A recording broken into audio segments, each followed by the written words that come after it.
Menstruasi dapat terjadi apabila sel telur yang terdapat pada tuba falopi tidak dibuahi oleh sperma.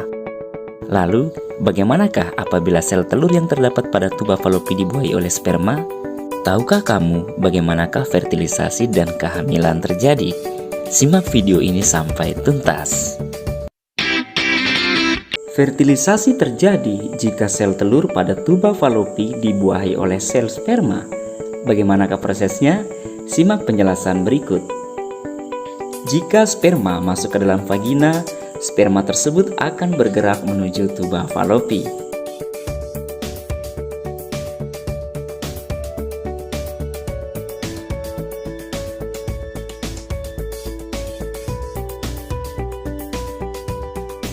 Di tuba falopi inilah sel telur diovulasikan dari ovarium.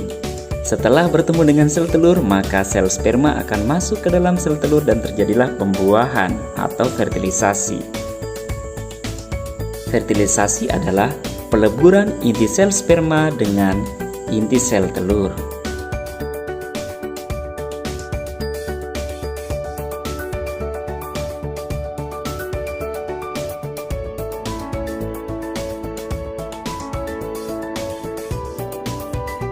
Peleburan kedua sel membentuk zigot. Zigot ini akan terus mengalami pembelahan. Zigot akan bergerak dan menempel pada dinding rahim.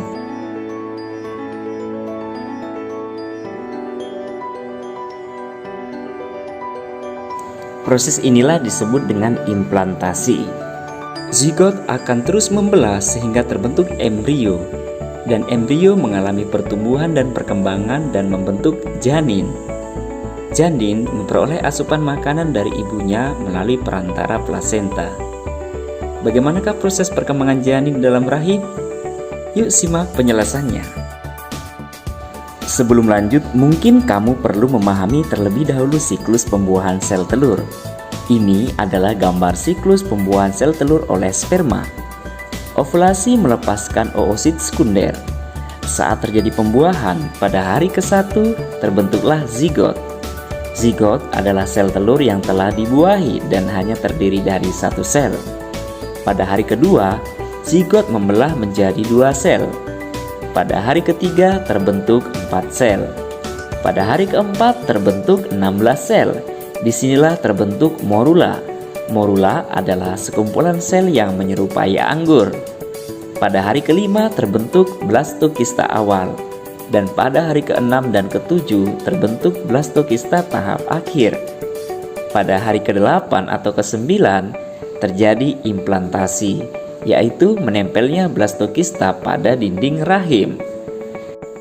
Tahukah kamu bagaimana perkembangan embrio selama dalam kandungan? Embrio berkembang dalam kandungan sehingga menjadi bayi yang siap lahir selama 9 bulan 10 hari atau sekitar 37 minggu. Perkembangan embrio dalam kandungan dapat dibagi menjadi beberapa periode. Pada materi ini kamu akan mempelajari perkembangan embrio dalam 3 periode atau trimester, yaitu sekitar 3 bulan pada setiap periodenya. Trimester pertama 0 sampai dengan 12 atau 14 minggu. Perkembangan janin di trimester pertama ini dimulai dari otak, sumsum tulang belakang, dan organ-organ vital lain termasuk jantung yang sudah mulai berdetak. Kaki dan lengan juga sudah mulai terbentuk pada minggu ke-8 usia kehamilan.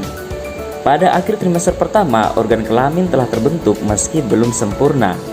Idealnya, berat janin sekitar 28 gram dengan panjang 2,5 cm pada akhir trimester pertama. Trimester kedua. Selama trimester kehamilan ini, hampir seluruh organ janin sudah berkembang sempurna. Janin juga mulai dapat mendengar dan menyerap makanan yang masuk ke perut ibu melalui plasenta.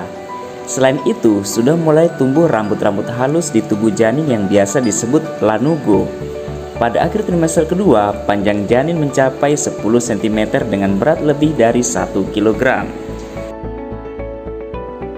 Trimester ketiga. Pada trimester ketiga, tepatnya minggu ke-32, tulang dan kerangka badan janin sudah terbentuk sempurna. Janin di dalam kandungan pun sudah bisa membuka dan menutup mata, serta merasakan cahaya dari luar perut ibu. Di akhir minggu ke-37, umumnya semua organ tubuh janin sudah berfungsi dengan baik secara mandiri. Berat akhir janin idealnya mencapai 3 kg atau lebih dan panjang janin mencapai 50 cm. Minggu-minggu terakhir mendekati persalinan, posisi kepala janin idealnya sudah turun menghadap ke bawah menuju jalannya rahim sebagai persiapan kelahiran.